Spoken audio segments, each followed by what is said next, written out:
Santander. Bienvenidos en este lunes, en el que iniciamos una semana en el que vamos a estar con todos ustedes en dos ocasiones. El próximo miércoles con la visita al Fórum Europa Tribuna Euskadi del presidente del Tribunal Superior de Justicia del País Vasco, don Juan Luis Ibarra. Y en esta mañana contamos con la presencia de don Carlos Espinosa de los Monteros, alto comisionado de la marca España. Bienvenido, don Carlos. El encargado de presentarle es don Carlos Urquijo, delegado del Gobierno en el País Vasco.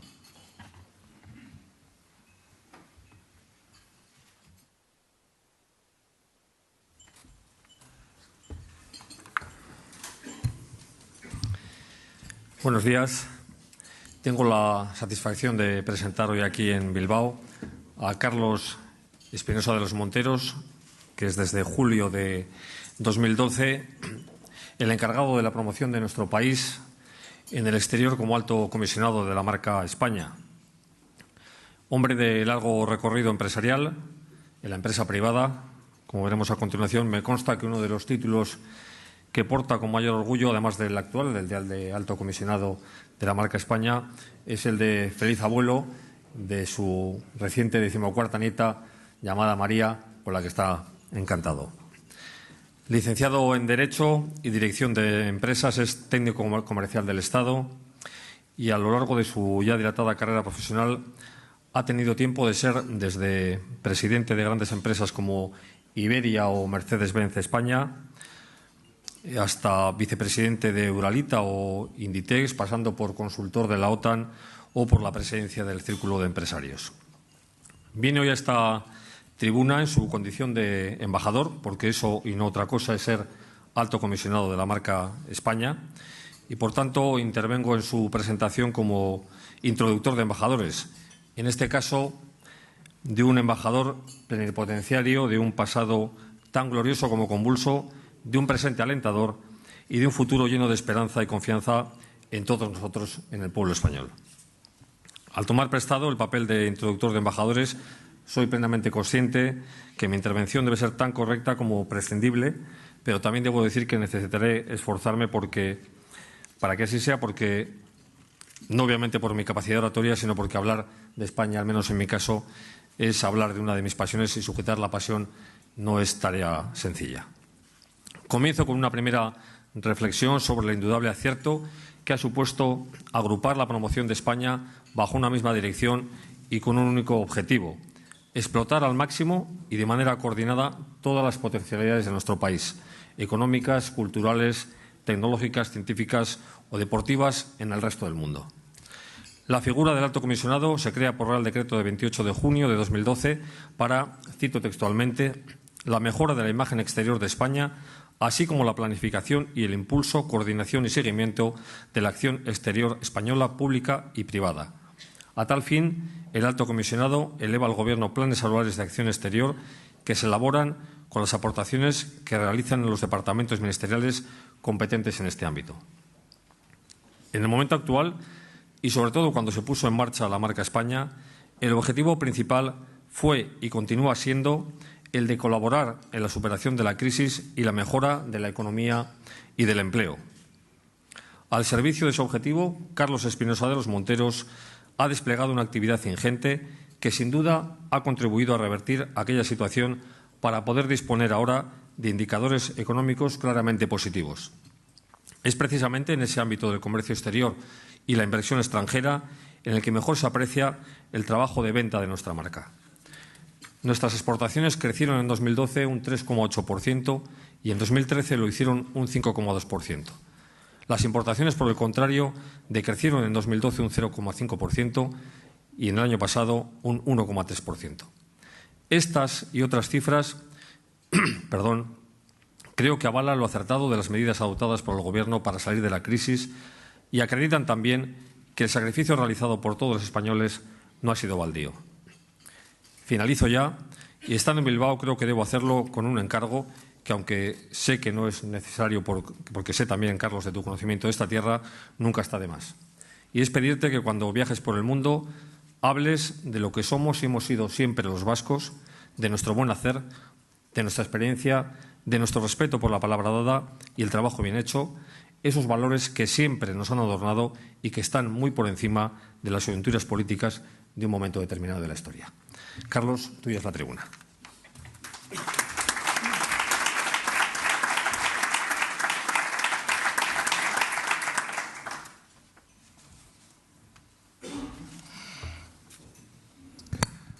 Excelentísimo señor delegado del Gobierno en el País Vasco, presidente del Tribunal de Justicia, presidente del Tribunal Vasco de Cuentas Públicas, presidente de la Junta General de Álava, fiscal superior del Tribunal Superior de Justicia del País Vasco, general comandante militar de Vitoria, comandante naval de Bilbao, subdelegados del Gobierno, señores cónsules de diversos países, representantes de los parlamentos, ayuntamientos, sindicatos, empresarios, señoras y señores, amigos todos. Me encuentro muy a gusto hoy en Bilbao para hablarles de lo que es mi principal actividad, que es el proyecto, ya no proyecto, sino plan Marca España. Va a hacer casi 2 años desde que me nombraron en el mes de julio del año 2012, que estoy al frente de este cargo. Y he de decir que la situación ha cambiado de manera radical. En julio de 2012, si recuerdan ustedes, los pronósticos sobre nuestro país, sobre España, eran de lo más lúgubre. Nada menos que 3 premios Nobel de Economía, de la fama de Rubini, de Paul Krugman o de Joseph Stiglitz, pronosticaron por escrito y reiteradas veces que España estaba abocada al rescate. Después de los rescates que habían tenido lugar con Grecia, con Irlanda, con Portugal, era descontado que España sería el próximo y probablemente precediendo a Italia y quizás a Francia. Ese era el ambiente que se vivía en julio y agosto de 2012. Las cuentas macroeconómicas de España estaban en una situación de absoluto desequilibrio, con un déficit que se había cerrado para el año 2011 superior al 10% y prácticamente sin progreso en las cifras correspondientes al primer semestre del año 2012. Paralelamente, las cifras de paro aumentaban y la prima de riesgo, como indicador de alguna manera de la confianza que un país merece a los mercados internacionales, había ido creciendo, llegando un mes después, en septiembre, a el nivel de 670 puntos básicos. Es decir, España, sus empresas, tenían que financiarse pagando 6,7% más, 6,7 puntos más que lo que se financiaban las alemanas. Ese era el panorama que motivó que a primeros de septiembre recibí una llamada de un amigo mío de la CNN que me decía que venía un equipo a filmar la caída, me decía, la caída y el colapso, the fall and collapse of the Spanish economy. Le dije que cómo se filmaba la caída y el colapso de un país, y me dijo, allá va un equipo que va a filmar in situ lo que está pasando. Me entrevisté con la periodista de la CNN, que estaba en la Puerta del Sol de Madrid, esperando poder filmar esa caída, ese desastre que se iba a producir. Yo le dije que no comprendía cómo iba a poder firmar nada. Le aconsejé que fuera a la bolsa si creía que se iba a producir, pero sobre todo le garanticé que no se iba a producir esa caída. Es cierto que la decisión del presidente del Banco Central Europeo, Mario Draghi, contribuyó de manera muy importante a frenar la especulación que se había centrado sobre el euro y muy concretamente sobre España, al garantizar que se ayudaría desde el Banco Central Europeo a cualquier país en dificultades. Pero a partir de ahí empezó una carrera por ir, de alguna manera, modificando la percepción que los demás tenían sobre nuestro país.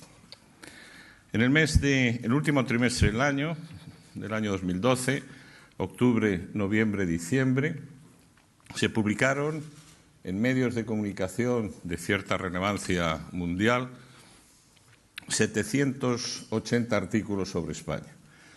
De esos 780 artículos, solo el 5%, es decir, 1 de cada 20, eran neutrales o favorables a la economía española.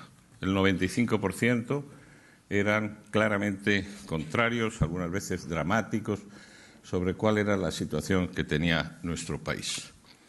Si miramos a hoy, nos encontramos frente a ese panorama que la prima de riesgo del país anda estabilizado alrededor de los 170 puntos, frente a aquellos 670, que de cada 100 artículos publicados en el primer trimestre, 98 han sido favorables a España y 2 han sido o neutros o negativos, que es muy difícil hoy encontrar en ninguna publicación, sea privada, tipo revista de economía o de política internacional, o sea pública en el sentido de informes de la OCDE, del Banco Mundial, del Fondo Monetario, o informes de los principales bancos de inversión, sea JP Morgan, Goldman Sachs, Morgan Stanley, etcétera. Es muy difícil encontrar artículos negativos sobre la economía española. De alguna manera, en un periodo de 2 años, ha desaparecido ese velo negativo sobre la economía española que, de alguna manera, impedía el que la imagen de España pudiese ser juzgada por otro tema que no fuera el económico. Y hoy las opiniones, los juicios que se hacen sobre España, sobre los españoles y sobre sus actividades son como deben ser, es decir, juicios complejos sobre la imagen de un país que por su naturaleza, por su historia, es esencialmente complejo. Y entonces pueden observarse otros temas distintos de los datos macroeconómicos que, como digo, ensombrecían y no permitían el análisis de la realidad del país. Estamos hablando de 2 cosas distintas, una la realidad y otra la percepción. La imagen del país es, como digo, la manera que nos perciben los demás, que puede ser coincidente con la realidad, normalmente no lo es nunca, pero puede ser más o menos próxima a la realidad. Y lo que teníamos hace 2 años era una imagen muy alejada de la realidad. Hoy la imagen del país y la realidad tienden a juntarse, a no diverger, a estar más o menos en el mismo tono, aunque, como digo, siempre con algunas diferencias. La imagen de un país se compone básicamente de 2 elementos. Un elemento estructural, permanente, y un elemento coyuntural. El elemento estructural es ese que se ha ido acumulando a lo largo del tiempo, consecuencia de su historia, de sus realizaciones a lo largo de muchos años y que va calando como un pozo y va formando la parte estructural de la imagen. El otro elemento, el coyuntural, es el fruto de las noticias que se están publicando, que se están viviendo y que tiene menos peso, por eso no es estructural, pero tiene bastante impacto. Son flashes, son noticias que de alguna manera se producen y tienden a cambiar transitoriamente la imagen del país. Si esos flashes o esas noticias persisten en la misma dirección, el cambio empieza a afectar a la parte estructural y viene a incorporarse a esa parte más permanente que constituye la imagen del país. Todo país tiene una imagen y tiene una percepción. Y una de las primeras cosas que me encontré al estudiar y analizar, a mí siempre me gusta analizar el derecho comparado, ver lo que han hecho los demás, no intentar inventar la rueda, sino coger las mejores prácticas de los demás. Una de las primeras cosas que me encontré es que todos los países prestan atención, ponen medios, presupuestos, recursos en favor de su imagen, respondiendo a un viejo principio de marketing que es que si tú no cuidas de tu imagen, los demás cuidarán de ella. Y en un mundo competitivo, el que los demás se ocupen de tu imagen normalmente es en detrimento de tus intereses. Por eso, como digo, todos los países desarrollados, Estados Unidos, Inglaterra, Alemania, Francia, o países emergentes que desean jugar un cierto papel, protagonismo en la escala mundial, dedican fondos y recursos a cuidar su imagen.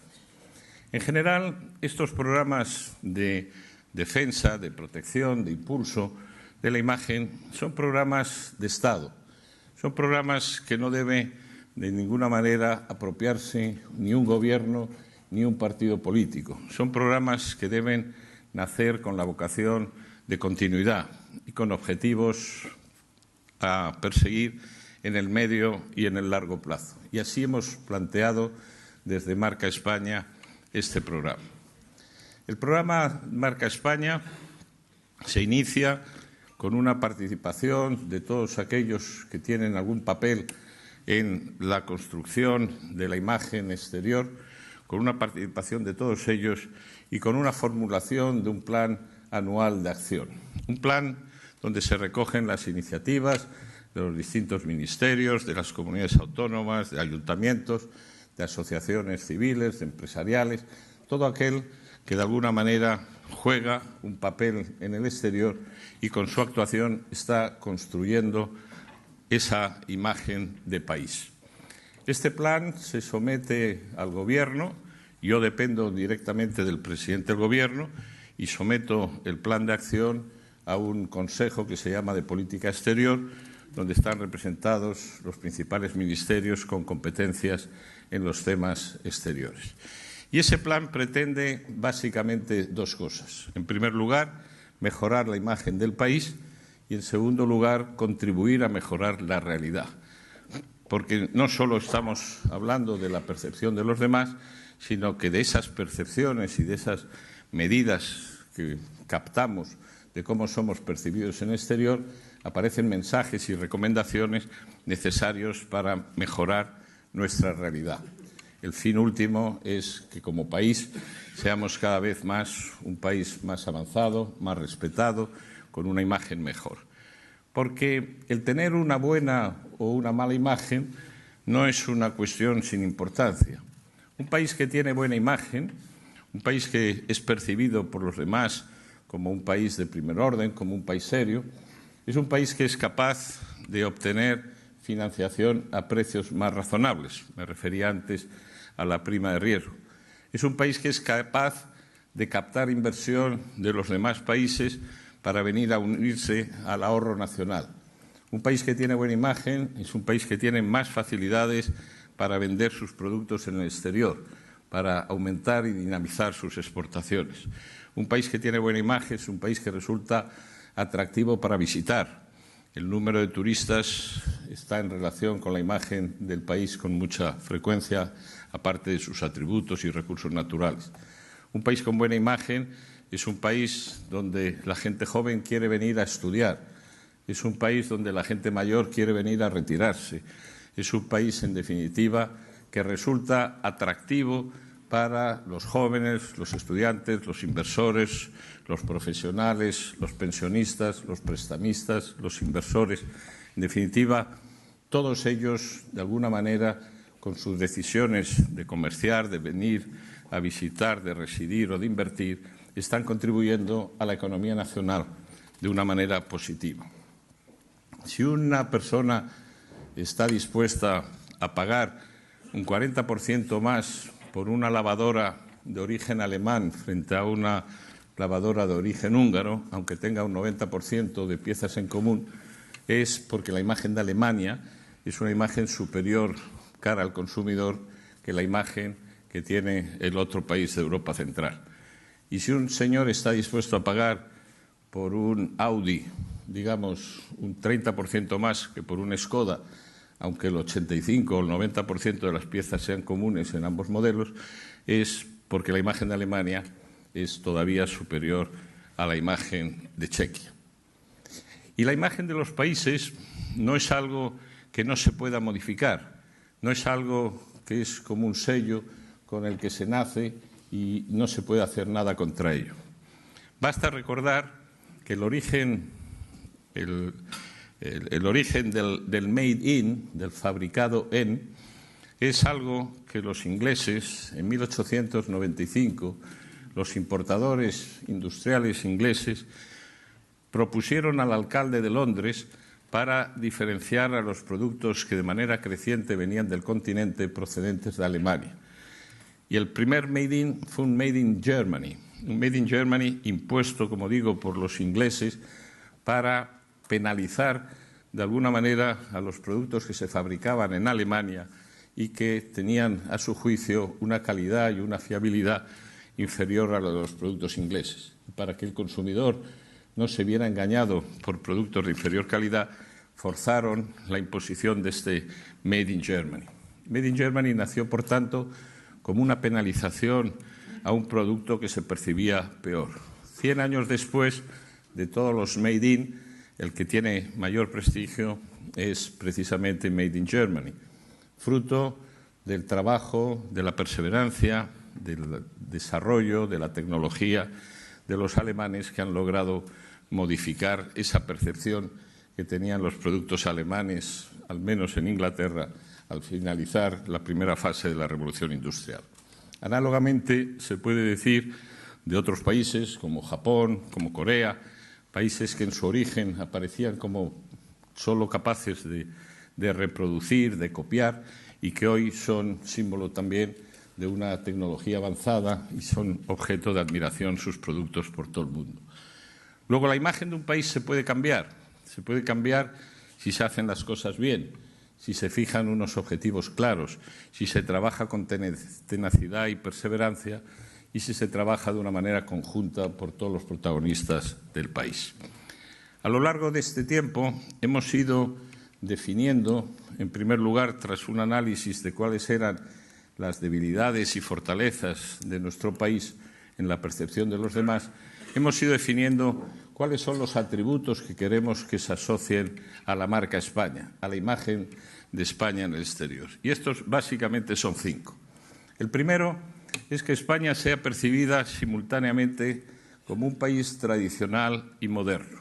Para algunos, estos dos adjetivos, tradicional y modernos, son antitéticos, de alguna manera contradictorios.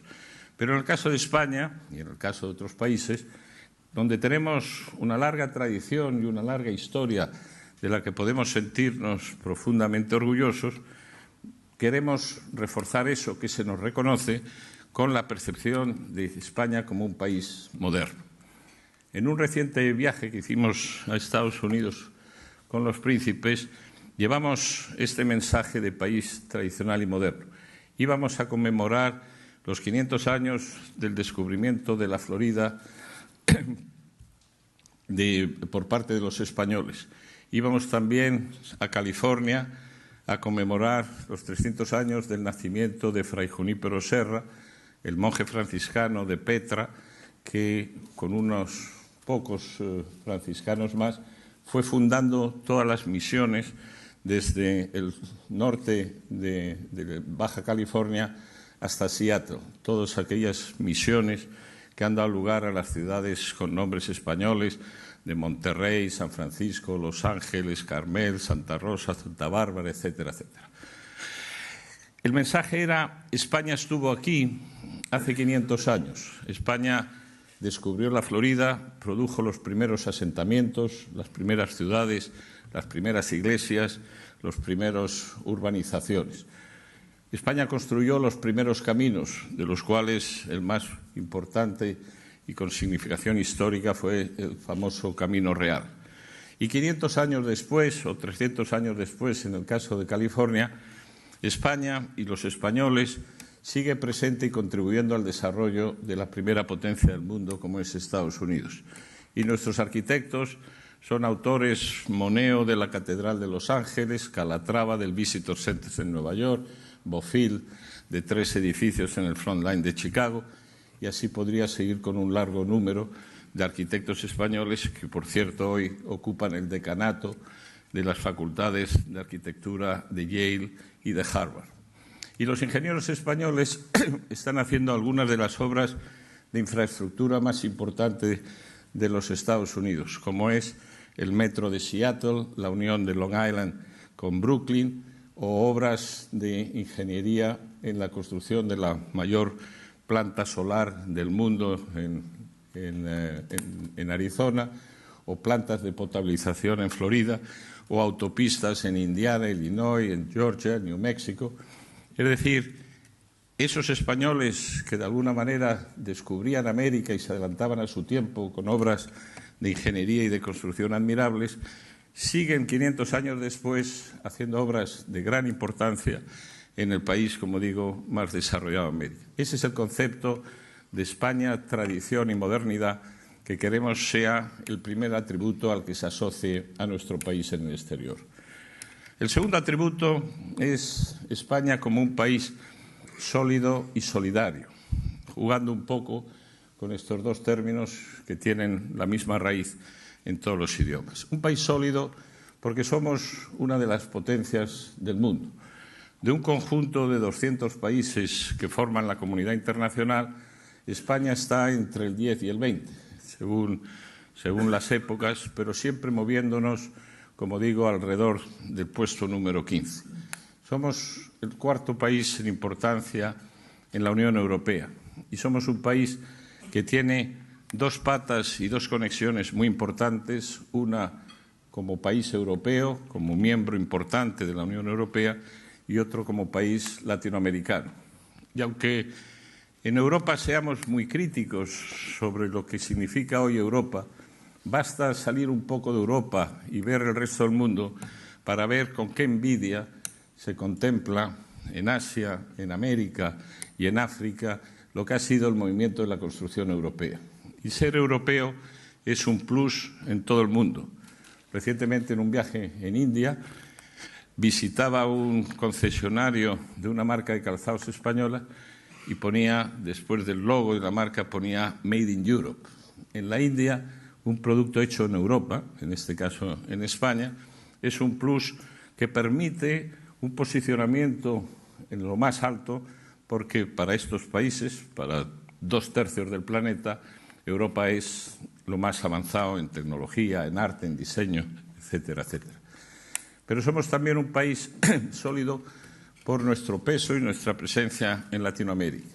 Y es también frecuente en los viajes que realizan los empresarios españoles y los políticos españoles ver cómo en grandes partes del mundo, y especialmente en Asia, se potencia, se valora extremadamente el papel que España tiene en América Latina. Un papel que ha sido creciente en los últimos años, donde nos hemos convertido en la última década en el primer inversor en ese continente y donde cualquiera que viaje por las grandes ciudades de América Latina, sea Santiago de Chile, sea Bogotá o sea Lima, solo paseando por las calles ve la presencia de empresas españolas a través de sus rótulos y sus anuncios y sabe cómo las empresas españolas han modernizado los sistemas de telefonía, la gestión de las aguas, la construcción de autopistas, los seguros y muchos sectores de servicios y de industria donde las empresas españolas están presentes. Pero frente a esa solidez de nuestro país hay también el concepto de la solidaridad. La solidaridad es un valor en alza en el mundo y España es uno de los países que puede presumir de haber alcanzado mayores niveles de solidaridad.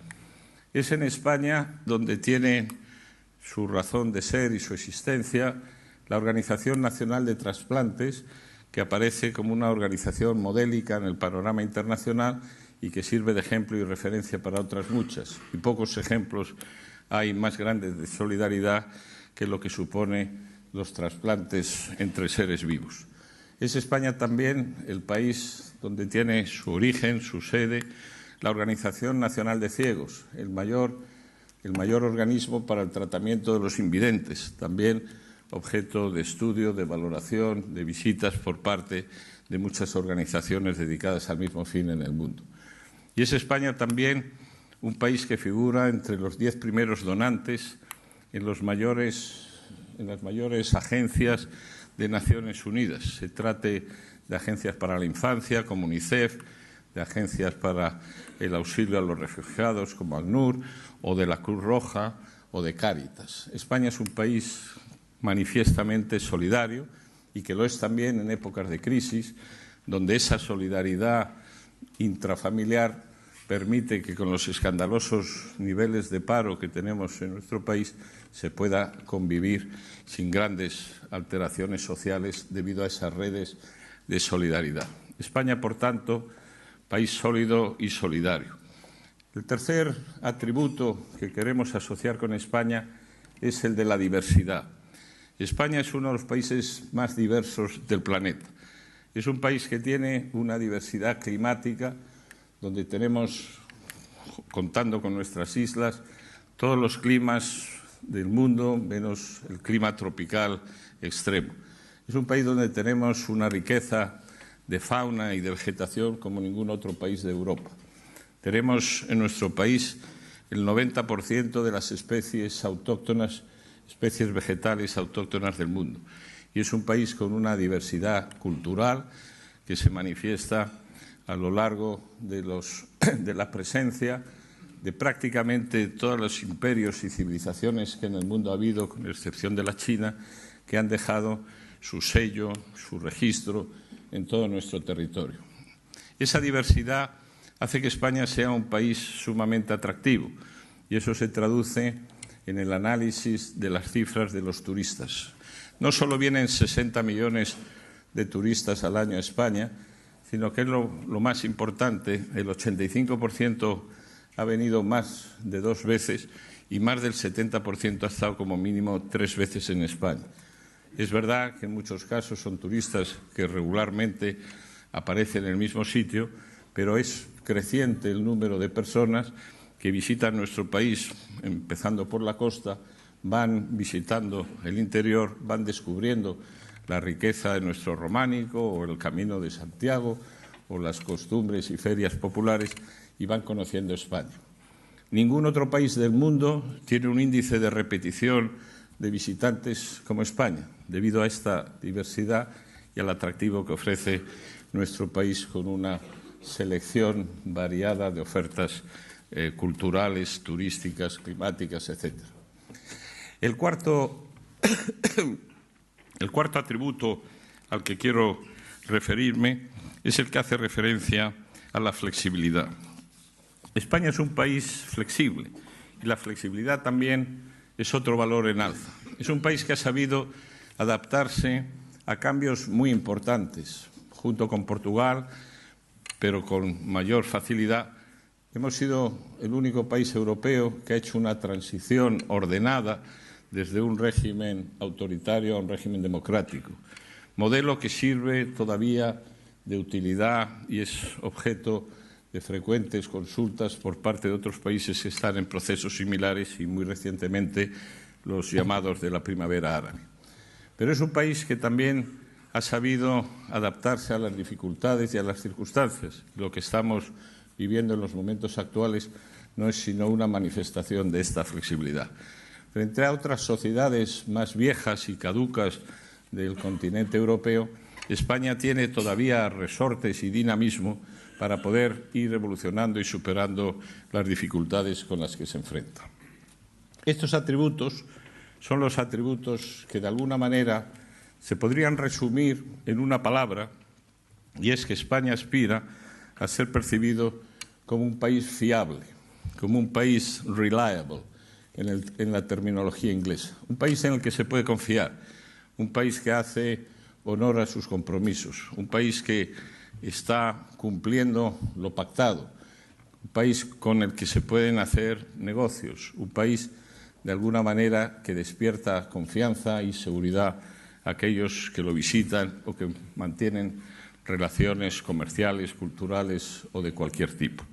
Ese es el país al que vamos, ese es el país que queremos que sea percibido como tal, a pesar de las muchas dificultades con que estemos tropezando en la actualidad, muchas de las cuales estamos saliendo de ellas. España es un país de muy alta notoriedad. Hay que distinguir entre dos conceptos que son la notoriedad y la reputación. Somos un país muy conocido, somos un país que lleva 500 años de existencia desde 1492 y somos, por tanto, un país que es identificado de una comunidad internacional de 7.500 millones de habitantes que tiene el planeta por más de 5.000. España, se dice la palabra España, y más de 5.000 millones de personas lo sitúan de alguna manera. como un país europeo, como un país con buen clima, algunos datos que permiten identificar la existencia de ese país. Solo hay 6 países que son identificados más que España. Es decir, somos uno de los países más notorios en el mundo. Lo que tenemos que aumentar ahora es la reputación. La reputación es un valor superior. Una vez que eres conocido, que seas conocido por valores o por atributos positivos. Arrastramos todavía clichés antiguos, clichés de nuestra historia, estereotipos. País de siesta y fiesta, país donde la gente no trabaja, país donde la gente es incumplidora con los horarios. Algunos de estos clichés del pasado nos acompañan y nos acompañarán todavía durante bastantes años. Frente a ellos, queremos incorporar nuevos clichés que aumenten nuestra reputación. Y esos clichés que pueden aumentar nuestra reputación, pues son los que permiten irse situando en el mundo a través de empresas, de actividades que destacan y que están dentro de lo que podemos llamar la excelencia. España es un país que ha tenido un desarrollo espectacular en los últimos 35 años. Es un país que se ha transformado social, política y económicamente de una manera notable. Y en esa transformación las empresas han jugado un papel fundamental. Y hoy tenemos empresas y sectores económicos que son líderes en el mundo. A través de ese conocimiento que propicia esta presencia y este liderazgo en el mundo, la imagen de España se va transformando hacia un país tecnológicamente más avanzado. Y muchas de estas cosas no las conocemos ni los propios españoles, con lo cual, si no las conocemos nosotros, es difícil que las podamos vender. Somos el primer país en grandes obras civiles, en grandes infraestructuras. De las 10 mayores obras que están en este momento en construcción en el mundo, 6 están realizadas por empresas españolas. Una empresa española, ACS, es la primera empresa del mundo en el sector de las infraestructuras. Otra empresa española, Abertis, es la número 1 en gestión de autopistas. Estas posiciones de liderazgo serían inimaginables hace solo 10 o 15 o 20 años.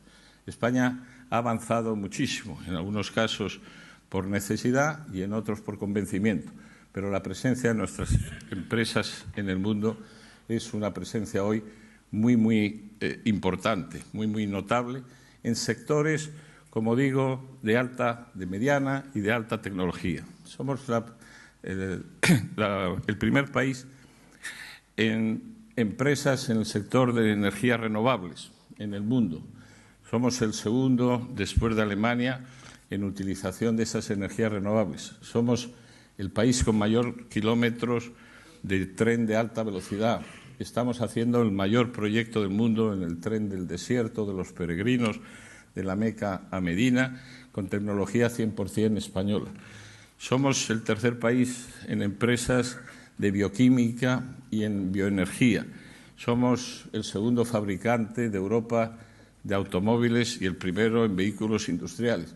Y así podría seguir enumerando un gran número de sectores donde tenemos empresas en el top 5 o en el top 10 del mundo. Algo, como digo, que resultaba difícil de imaginar hace 20 años. Esa es la transformación que se ha producido en España en el sector empresarial, pero también en otros muchos sectores menos ligados a la empresa, como puede ser el sector de la moda, como puede ser el sector de la gastronomía, como pueden ser otros sectores de servicios. En el sector de la moda tenemos las primeras empresas del mundo en distribución de moda, en distribución, en retail del mundo, con una cadena que tiene más de 6.000 establecimientos en los 5 continentes. En el tema de la gastronomía, nuestros restaurantes, nuestros cocineros españoles de toda la geografía española ocupan posiciones destacadísimas en el mundo. En la última lista, la más acreditada, realizada por la revista inglesa The Restaurant, pues ocupábamos las plazas 2, 5 y 8 del conjunto de los restaurantes del mundo. Y el año pasado la cocina de Can Roca era elegido el número 1 del mundo entre los restaurantes. En los vinos lo mismo se puede decir. El Wine Spectator, la mejor revista americana, decretaba que el mejor vino del mundo era el Cuna Imperial del 2004. En el tema del aceite, en el tema de la industria agroalimentaria, en muchísimos temas España hoy está en sectores, como digo, de producción, de servicios, en el mundo financiero, en muchos lugares ocupando posiciones destacadas. Si todo es así y si toda esa evolución continúa, la imagen de España seguirá mejorando. La percepción que los demás tengan de nosotros será una percepción mucho mejor que la que tenemos. Pero paralelamente a modificar las percepciones tenemos que modificar nuestra propia realidad. Tenemos que ver cuáles son nuestros puntos débiles e intentar trasladarlos, y es una misión que yo realizo con periodicidad, transmitir al Gobierno los temas en los cuales hay que mejorar, temas en los cuales todavía no estamos percibidos como una potencia. Seguimos siendo un país que necesita capital extranjero. Tenemos que facilitar el acceso. El ahorro nacional es insuficiente para las necesidades de capital que tiene el país y tenemos que seguir contribuyendo a crear un clima familiar, un clima amigable para que la inversión extranjera venga hacia nuestro país. Y tenemos todos que hacer un esfuerzo por acoger a esos 60 millones de turistas, por aprovechar de alguna manera la oportunidad de tener a 60 millones de personas en nuestro país durante algunos días.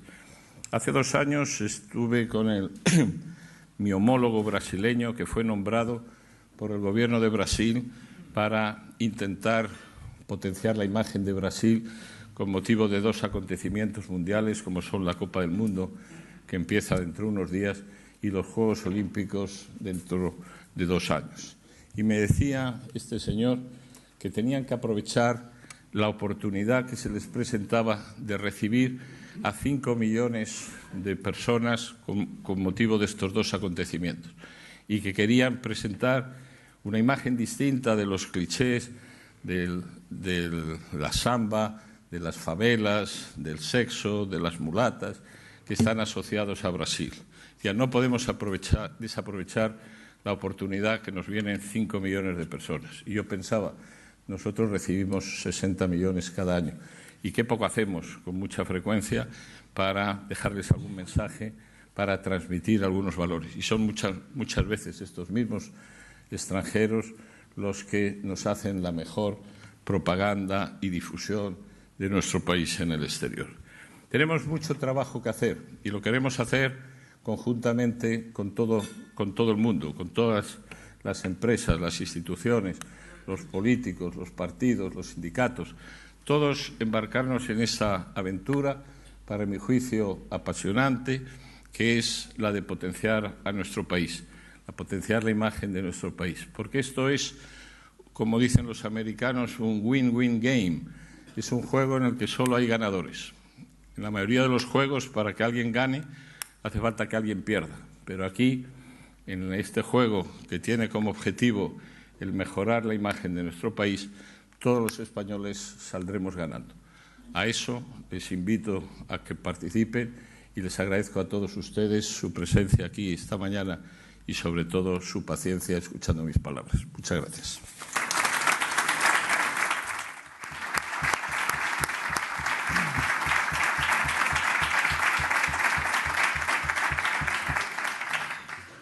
Don Carlos, han llegado muchas preguntas hasta nuestra mesa, con lo cual le vamos a pedir brevedad para ver si en este caso usted puede responder a todas ellas. La primera nos la envía el cónsul suizo, Markus Schwauf. Le pregunta, ¿cuál es el Unique Selling Proposition de España, su punto más fuerte? Pues hoy por hoy el punto más fuerte para vender España es que somos percibidos como un país simpático, como un país agradable. Cuando analizamos en una metodología tradicional cuáles son los valores en los que España destaca y cuáles aquellos en los que está más débil, nosotros somos fuertes en lo que se llaman los valores cálidos y somos algo más débiles en los valores fríos. Los valores cálidos son aquellos que hacen referencia al estilo de vida, a la manera de vivir, a la alimentación, el salir a la calle, al disfrutar de la vida. Ahí somos muy fuertes y somos percibidos como un país atractivo. Por el contrario, somos percibidos de manera más débil en todo lo que hace referencia a los valores fríos. Los valores fríos son el rigor, la seriedad, la puntualidad, la limpieza, el cumplimiento, etcétera. En todos esos valores España todavía pues tiene que mejorar.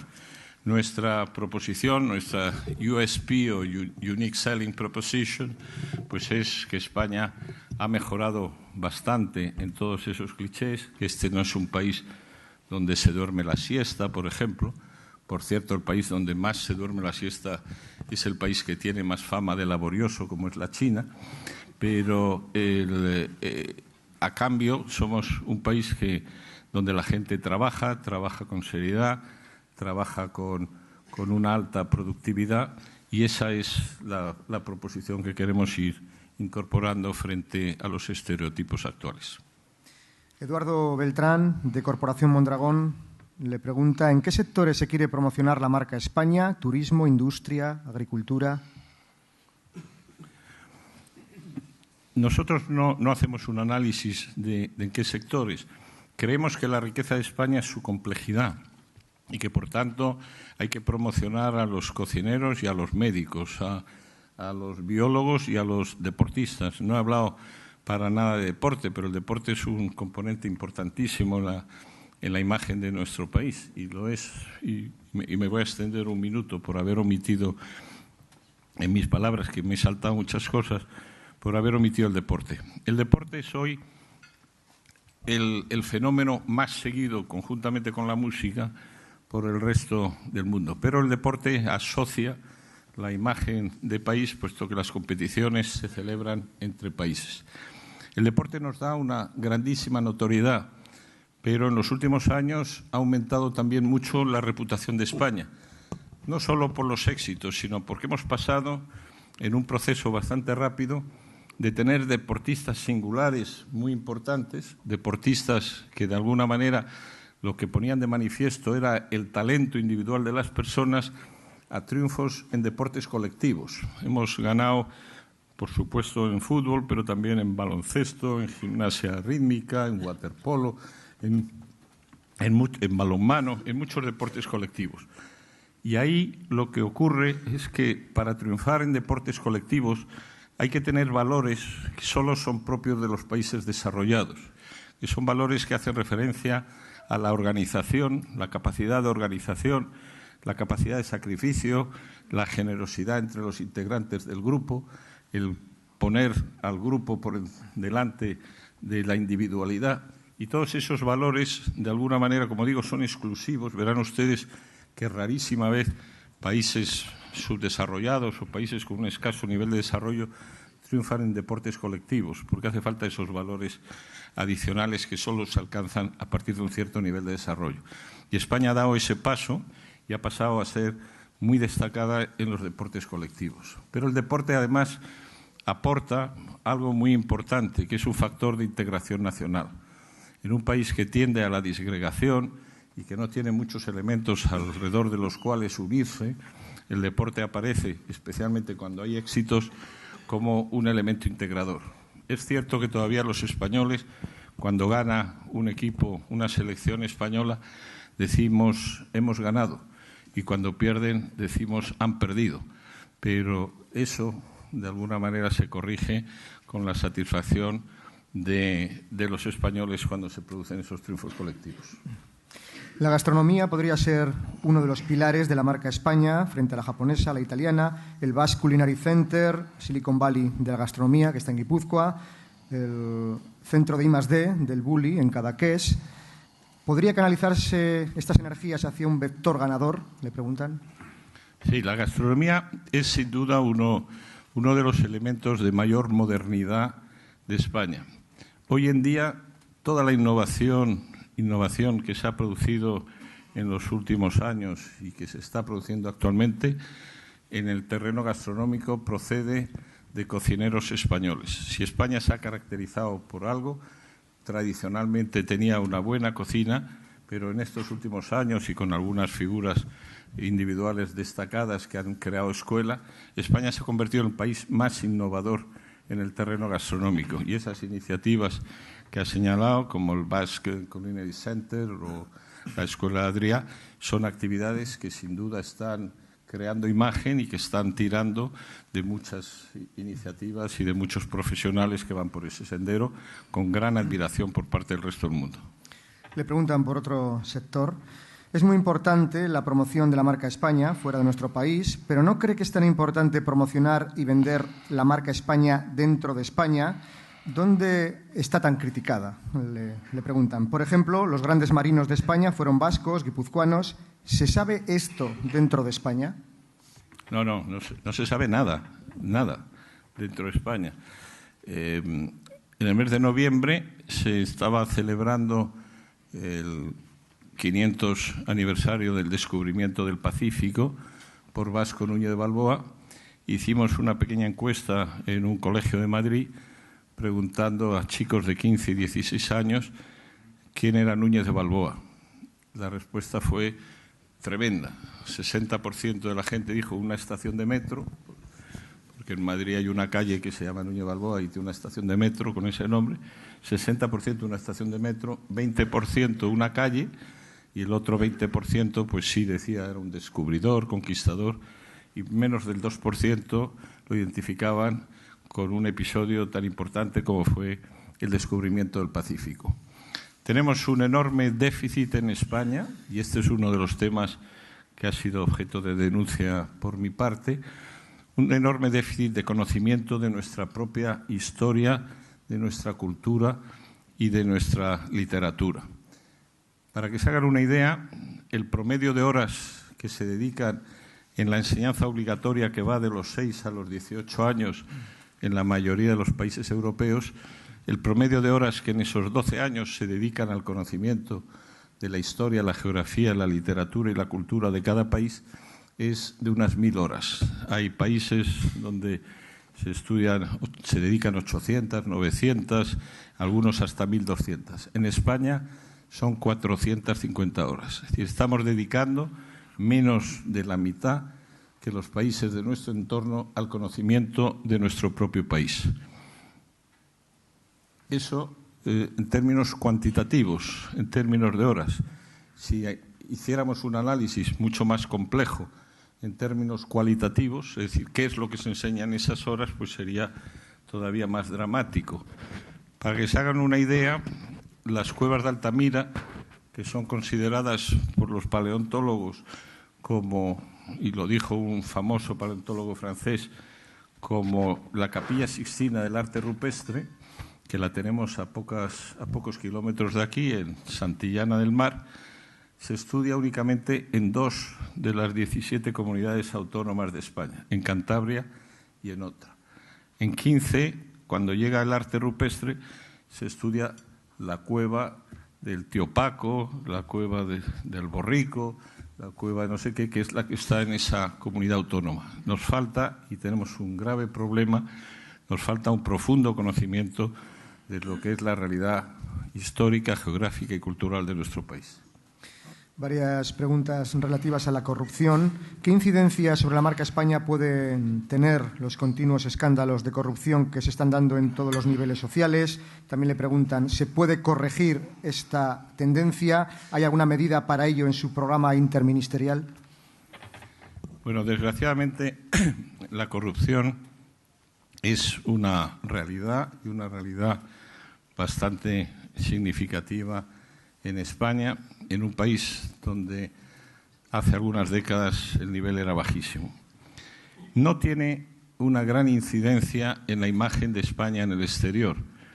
Y lo digo lamentablemente, porque lo que ocurre es que nuestros vecinos y los demás países europeos pues están en niveles de corrupción muy importantes también, que ha afectado y ha producido la caída de presidentes del gobierno, de ministros, etc.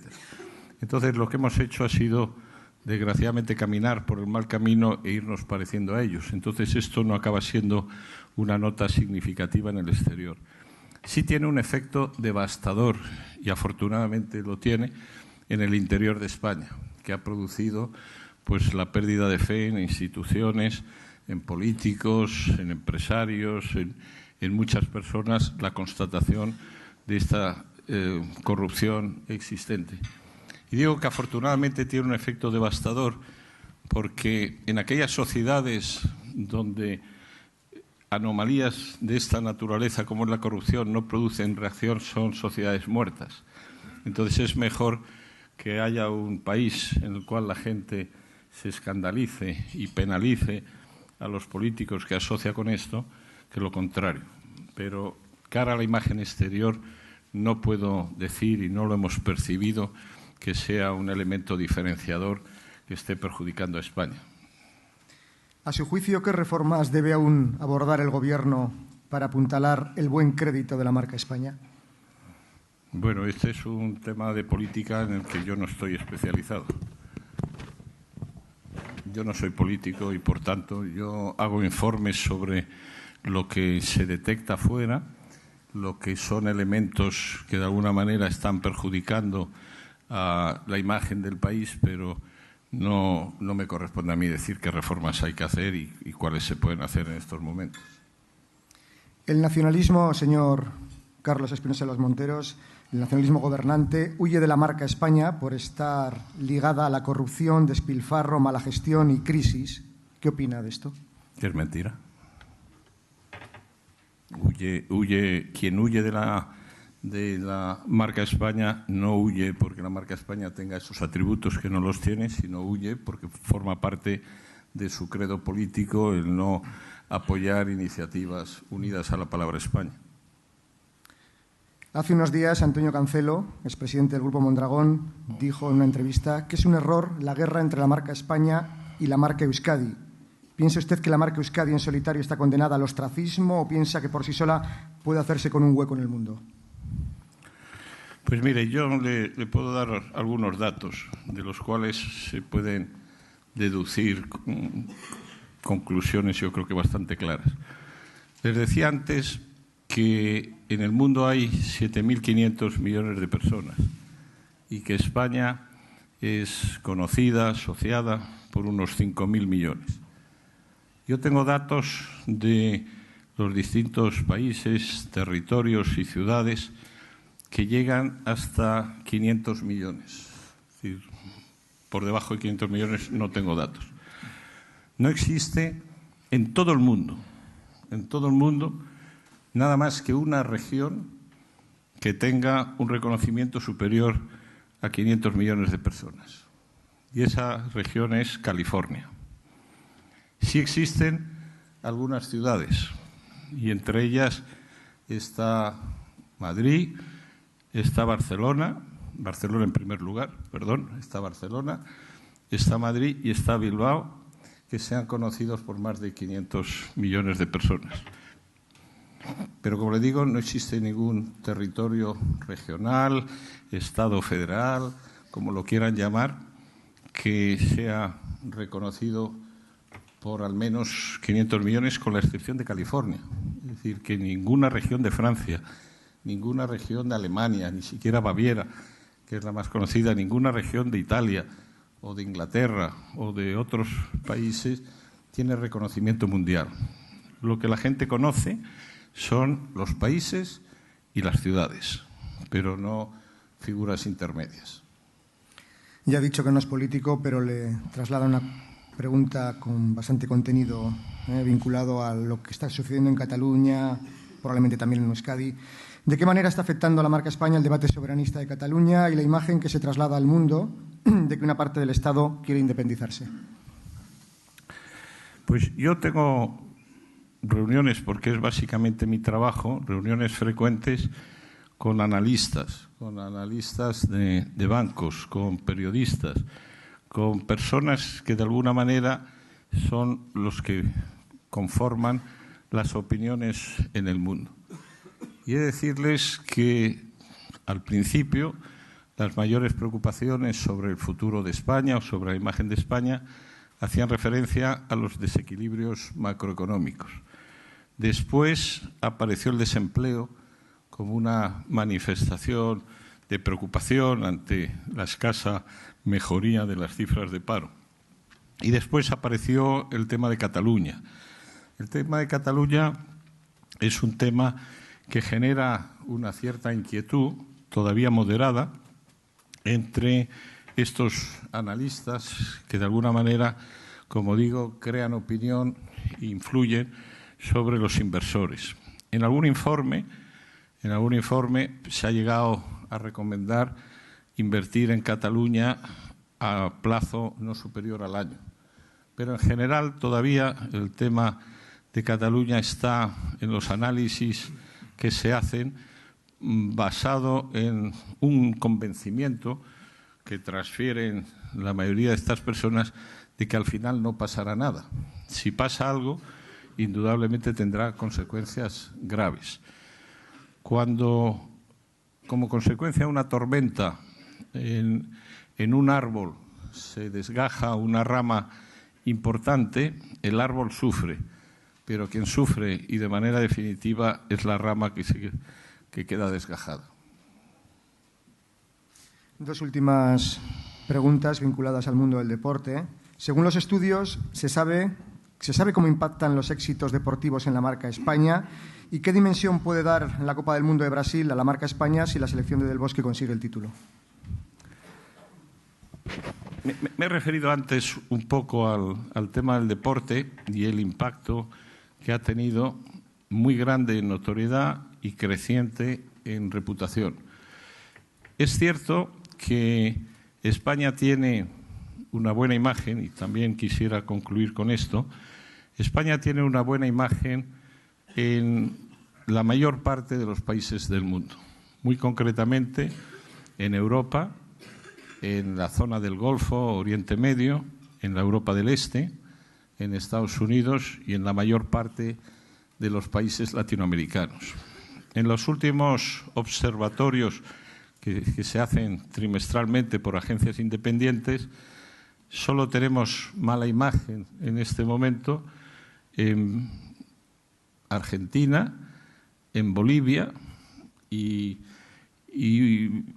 un poco variable, sin que sea muy seguro, en algún otro país andino.